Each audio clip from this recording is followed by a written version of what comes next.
วานิพนังสารนังคัสสามิตาติยัมปีพุทธังอโยวัตนังเตสิวิตังวานิพนังสารนังคัสสามิตาติยัมปีธัมมังอโยวัตนัง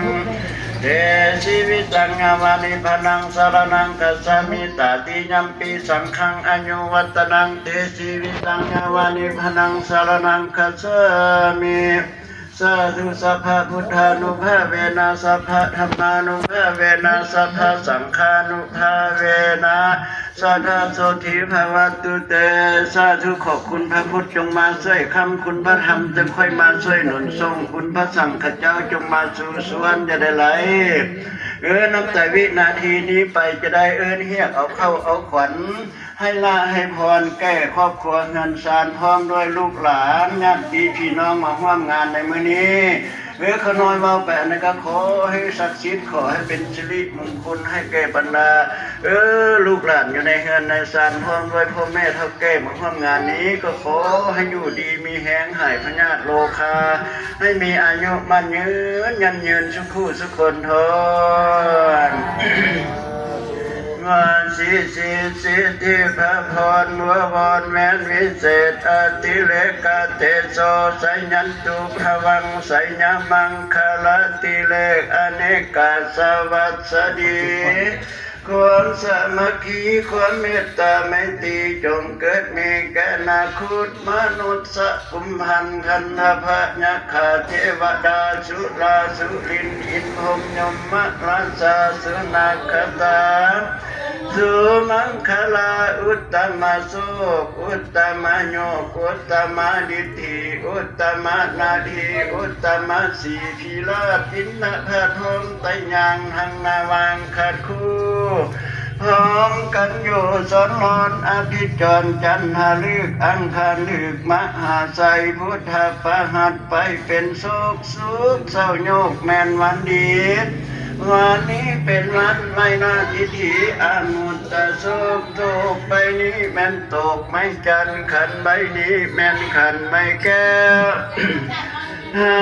แก่พื้นปุ้นแม่แล้วจึงได้แต่งพระขวัญอยู่สอนหลอนสะลายมีทั้งฝ่ายผู้แขนแหวนใส่ก้อยปัดน้อยซอยสังวานอาหารหลายเหลือมาก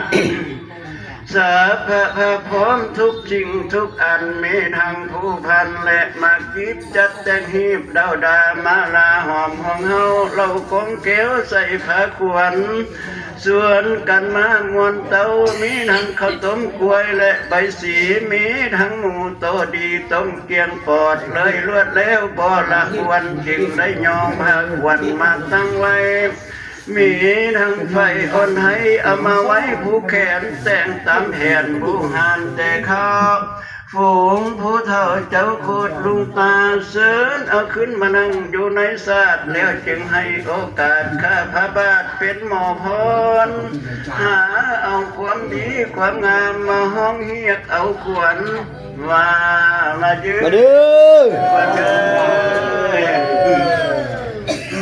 นี่ผู้สื่อทั้งหลายทั้งอาจารย์ผู้สื่อมาได้ควันเลยตุ้ยเอ้ยมาเด้อควันเด้อหลายคนมากับคำควันเสียงเมื่อคืนคำพร้อมฟูนาลีพร้อมกันมาบาสีให้แก่เจ้าภาพและเจ้าศรัทธาปีใหม่นี้ขอให้พวกท่านจงประสบแต่โศกให้พวกลูกหลานจงหายทุกโศกโศกาให้หายโลคาป่วยภัยพยาธิหางอุบัติและจังให้ทั้งวัดไออันให้ยิ่งทวนทุกสิ่งอ่อนตายสะพะอันตรายจงสูญหายวินาศขอขาดเข้าในเนื้อจงหนีไกลฝุ่งเสนียดจังให้ปละใสหืนห่างหมดทุกอย่างนานาอันเกิดมาแต่กำเนิดหรือว่าเกิดอยู่ในสริยะห่างกายขอให้หายไปนำปีเก่าปีใหม่นี้ขอให้บรรดาลูกหลานจงได้เป็นเจ้าเป็นใหญ่เลื่อนยศศักดิ์ศรีขอให้พวกลูกหลานจงได้เป็นดีสูงสุดขนาดให้พวกลูกหลานจงมีอำนาจควงทั่วขอบจักรวาล ฝูงโจรมารอย่าได้มาบังเบียดอย่าได้มีผู้คมเครียดโซเสียดและนินทาขอให้พวกเจ้าจงมีปัญญาสะเลียวสลาด องค์อาจด้วยคือพนักเกษียณก็จะได้เห็นเห็นก็จะได้หัวยามพวกลูกหลานอยู่ก็ให้มีใสยามพวกลูกหลานไปทางใดก็ให้มีโชคโยกมาอยู่ทั้งอ่านจะได้มาหามานจะได้มาต้องอุปสรรคขัดข้องก็อย่าให้มีขอให้บรรดาลูกหลานจงมีรัศมีใส่ส่องแจ้งทั่วทุกแห่งโลกาเหมือนดังพระจันทราเจ้าทิพย์พ้นจากกีบเมโคปนรโสเหมือนดังเดือนเพ็ง15 ค่ำพวกเจ้าจะได้ตกตำต้อยเศร้าเสียสีขอให้พวกลูกหลานจงเป็นดังแก้วมณีงามดีใสซองเป็นดังมุกแก้วส่องใสแสงเป็นของแพงอันล้ำเลิศ โยงให้เกิดแก่เจ้าภาพและเจ้าศรัทธาขอให้ไหลหลังมาเงินคำจะได้ขาดเป็นนางน้ำฝนญาติแทนโหรณีคุณเยอะเย็น10 ปีอย่าได้บกจบ10 ปีอย่าได้ลงอย่าได้บกเป็นหานอย่าได้ขาดเป็นวังสัพพะกาลังให้ยังเต็มดีคือเก่าทุกทั่วเท่าตลอดฤดูกาลพุทธได้ก่อขาเทินบัดนี้พอจึงจะได้ห้องแห่งเอิญเสือนเอาหมู่ฝูงขวัญมาเยอะมาเด้อตุ้ยเอ้ยขวัญเอ้ย เชิญขวัญลูกหลานจงมานำทางคนห้องมานำปองคนเดียวน้ำเพียงอึกให้ขวัญพวกเจ้ายังมาสะดือน้ำเพียงฟังให้ขวัญพวกเจ้าลอยมาสะดือน้ำท่วมภูท่วมดอยให้ขวัญพวกเจ้าเป็นข้าม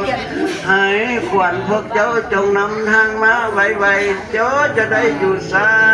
หัวพ่อแม่มานั่งถ่าคอยผูกเอาขวัญมาเยอะมาเด้อขวัญเอ้ยเอิ้นค่อยขวัญบ่มาได้เอิ้นแหงกันเราจะได้นั่งสูงขวัญมาพวกเจ้ามาฮอดกันลงอย่าได้นั่งสูงมาเด้อขวัญเอ้ยพวกเจ้ามาฮอดกันโคกจะได้นั่งเหงาขวัญมาพวกเจ้ามาฮอดป่าเล้าป่าคาอย่าได้นั่งหาขวัญหัวพวกเจ้ามาฮอดหงว่าอย่าได้นั่งเศร้าแห้ง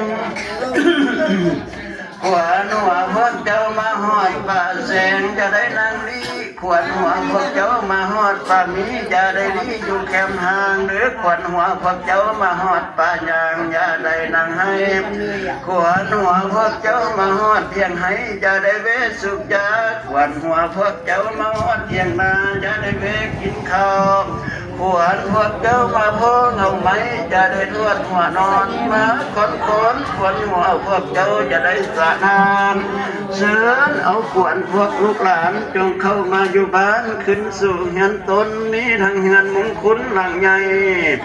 มีทั้งเสื้อสัตว์ไม้หมอนผ้าฝามีทั้งผ้าห่มผ้าฟ้าพื้นอาบมีทั้งมุ้งมาดกัดกันยุงฝูงพ่อแม่มานั่งหาคอยผูกเอาขวัญมาเด้อมาเด้อขวัญเอ้ยมาเด้อ